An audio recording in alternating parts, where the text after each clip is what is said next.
Okay, so I'm going to do the most basic Airserver demo that I can. So the machine over here in the background is running Airserver. This is a Windows machine. This is a Mac. And then up here in front of the Mac, which you can't see, I have a crappy old Android and an old iPhone 6. So first of all, I'm going to try to connect the PC through Miracast. And you'll see that it works okay, but there'll be some artifacts. The way you do it is you swipe left, you hit the connect button, you find the Airserver, which I've called CSI at home, you click on it, and now it's attempting to connect. And as you can see in the background, it's come up with that PC, but you'll see that green flickering artifact is one of the problems. So now I'll go over here to the Mac and I'll connect to the same display, and you'll see the screen in the background reconfigure itself. Still got artifacts on that Windows machine. I'll now go and connect this. So this requires you to download something called Airserver Connect. I click on Airserver Connect. I click on CSI at home. You'll see the screen in the background reconfigure itself again. I'll grab this iPhone 6 and I will go into screen mirroring, click CSI at home, and you'll see the screen again reconfigure itself in the background. So you can see now that I've got 4 separate displays running all at the same time.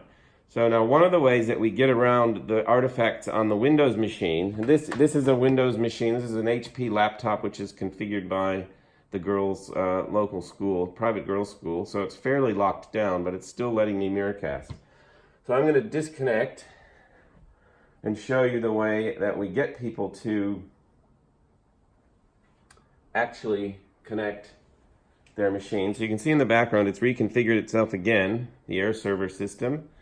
Now if I launch Google Chrome, Chrome has a feature in this drop-down menu at the far right, and one of the options is called Cast.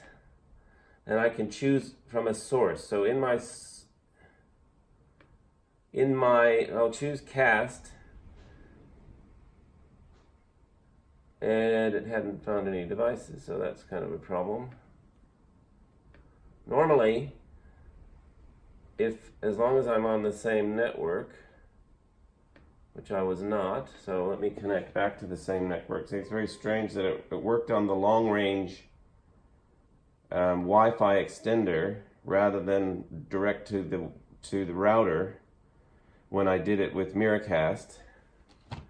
But when I tried to do it with the long-range Wi-Fi extender, it didn't work. So now have this computer connected directly to the router, just like all the other 3 machines that we looked at.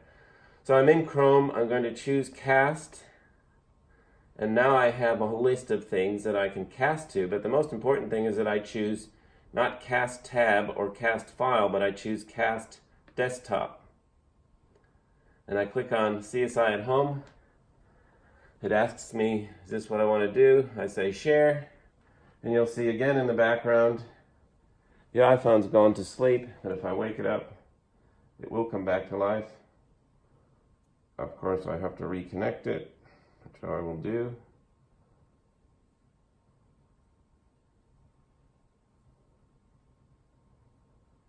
And now you can see, again, I've got all 4 displays, and because I'm casting from Chrome on this PC, I don't get those artifacts.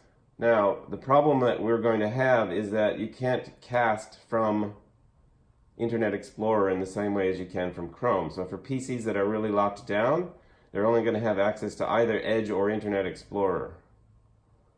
So they're going to be stuck with this swiping to find the display to connect to and get all those weird green artifacts, which is not going to make for a very good presentation. And that is a general issue with Miracast across almost everything we've used, including the hardware devices. That green artifacting that you get I'm not sure what it is or why it does it. But that's the basic problem that we're having at Dialog. But this, in the background on that screen there, is what we're trying to achieve on the giant monitor that you'll see when you get there. Thanks, guys. Talk to you later.